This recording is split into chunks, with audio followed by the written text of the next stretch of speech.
you. I'm not going to read the whole introduction I did earlier. I just want to highlight again that he is an associate professor of church growth and evangelism at North Park. He has experience in new church planting, planting a multi-ethnic, multi-racial congregation in Cambridge. He's a wonderful father, a good husband.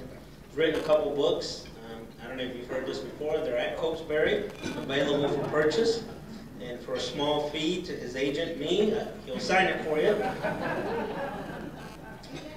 Needless to say, we work together in a consultation on Asian American and Latino-Latina issues of second-generation people, and it was just a sheer delight and a sheer blessing to meet him. So I would like to reintroduce you to Reverend Dr. Soong-Chan. Most important thing he forgot to tell us, he is Korean American.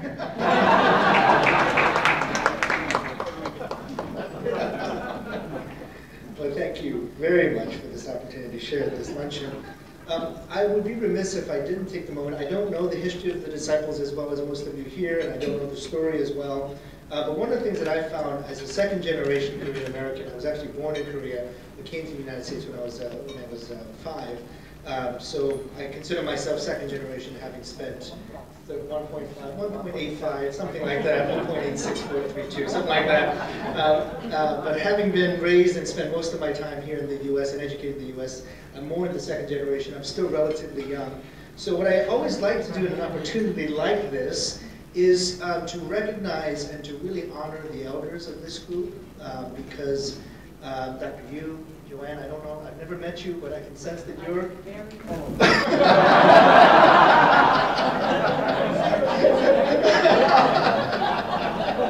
Elders in wisdom, as well as in terms of longevity. As a second generation pastor, and as a second generation person that's worked with young people, one of the easiest things that I found to do was to be in the constant criticism mode of the first generation. You guys did this wrong. You didn't do this well. Why are you acting this way? Or you're still stuck in your old ways. It's the easiest thing for us to do as second-generation pastors and as young people is to constantly be in that mode of criticism of the older generation without recognizing the amazing amount of blood, sweat, tears were shed by the older generation so that we might have the opportunities that we do. So could we just spend a few minutes honoring the elders?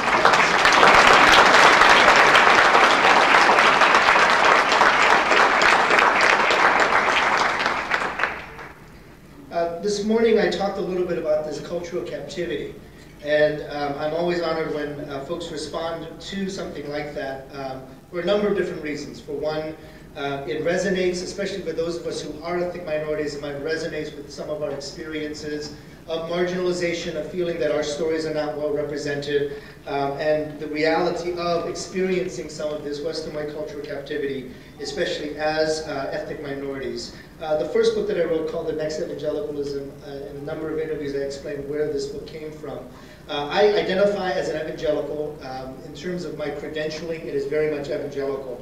I went to an evangelical seminary. Both my master's degree and my doctorate degree are from evangelical seminaries. I was involved with evangelical churches and the Southern Baptist Church growing up, as well as being on staff with the InterVarsity Christian Fellowship. I teach at an evangelical seminary. I'm ordained in an evangelical denomination. So my identity, my identification is very highly with American evangelicalism. In fact, who I am in this society is oftentimes shaped by that. But the struggle that I had was, despite how much I had invested in this identity, invested in this role as an evangelical Christian, the rejection that I felt within American evangelical Christianity. And that's where a lot of that heartache comes from, I think. And so for those of us who have invested so heavily in the kingdom work of the church in America, whether that is through the Korean churches, or whether that's through the Samoan churches, or through the disciples churches, or other churches, the anxiety that we often feel is that despite the fact that we have committed so deeply to these movements, there is oftentimes not the reciprocity for us as key and important parts of that movement.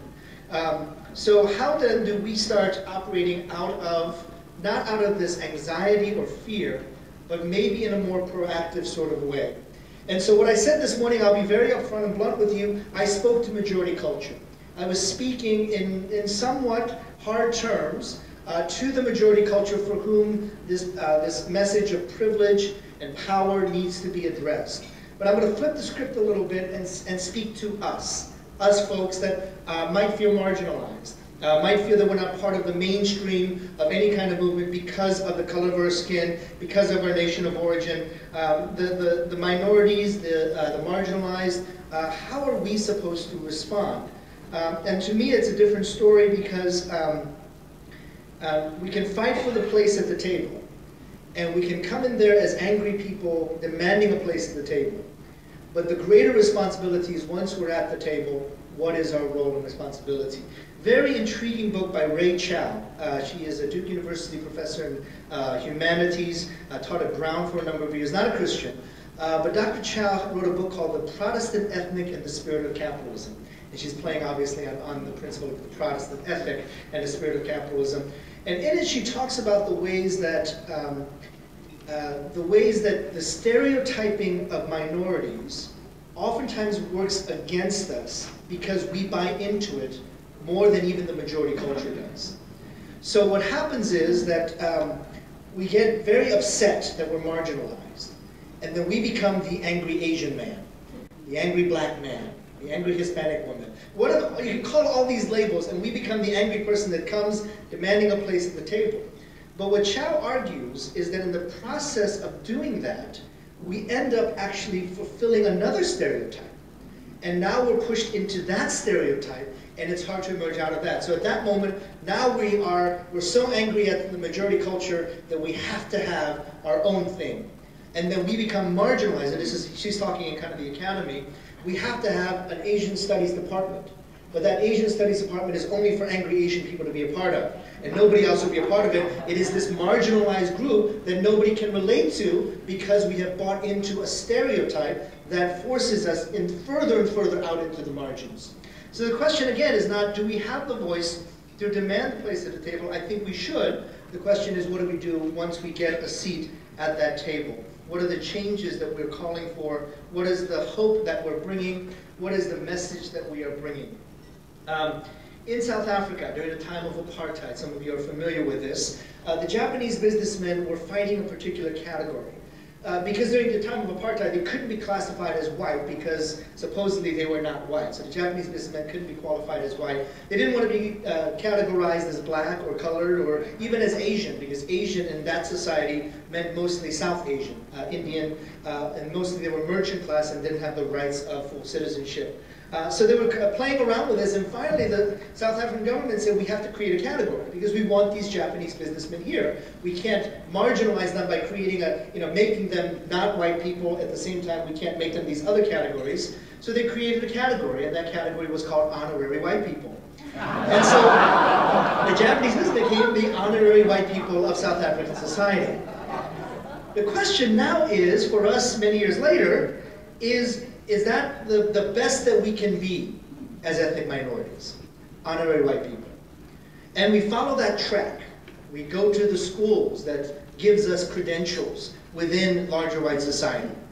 We join the organizations. We do all the things that would call us into acceptance into that society. Even though we can never truly be white and accepted on that level, we can at least aspire to become honorary white people. I would hope that the gospel calls us to something a little larger than that. I would hope that the scripture calls us to fulfill the image of God that is found within us. And not only the image of God that is found in each of us individually, but also in the cultural context in which we are raised up. I'll talk a little bit more about that in just a minute. This goes back to me for the role of culture in the church. I'll give you an example of this. Right down the street, about 2 blocks away, there is this mammoth building, and it is the headquarters of Lifeway, which is the publishing arm of the Southern Baptist Convention. You'll notice because there's a huge cross and a statue of Billy Graham out front, there's a huge sign that says Lifeway. The last time I was in Nashville, I was actually asked to speak and address the ECPA, the Evangelical Christian Publishing Association. That's all the major publishing companies among evangelicals, and they were meeting at Lifeway. And this is the story that I told them at this gathering. About 5 years, actually it's been 6 years now, about 6, 7 years ago, the Southern Baptist Convention and Lifeway created a curriculum called Rickshaw Rally. And it's as bad as it sounds. So what they did was they created a VBS curriculum, Vacation Bible School curriculum for kids, that used every single stereotype you could imagine about Asian Americans. Initially, it was supposed to be a VBS on Japanese culture, but they mixed all these different cultures together. So they had on their website, when you get on their website, you would click onto the Rickshaw Rally VBS website, and they have a little gong. And then the music would be da da da da da da da da da, and then it would take you to their website on Rickshaw Rally. The font was this kind of Oriental font. Their theme song, the words went like this: wax on, wax off, get your rickshaw ready. Where does that come from, by the way? Is that actually anything part of Asian culture? Where's that from? Karate Kid, yeah, Karate Kid. So they were taking words from Karate Kid and making it a part of the songs that children were singing at Vacation Bible School. They made suggestions like get their kids to dress up in the sumo wrestling outfit so you can have fun while the kids are wrestling, so that the whole family can be involved in racist mocking.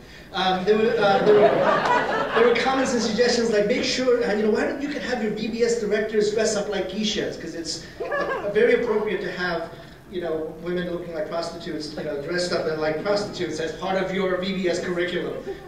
They were talking about have big giant chopsticks. Have a big, in fact, the entire VBS curriculum came in a Chinese takeout food box tin. It looked like a Chinese takeout food box. They had keychains with little Karate Kids on them. So it was essentially every stereotype you could imagine of Asian culture is thrown together to say, this is all about Japan. You had Chinese characters, all of these different things kind of randomly thrown together, and they presented that as an authentic expression of Asian culture. Again, I'm still trying to figure out how wax on, wax off is an authentic presentation of Asian culture.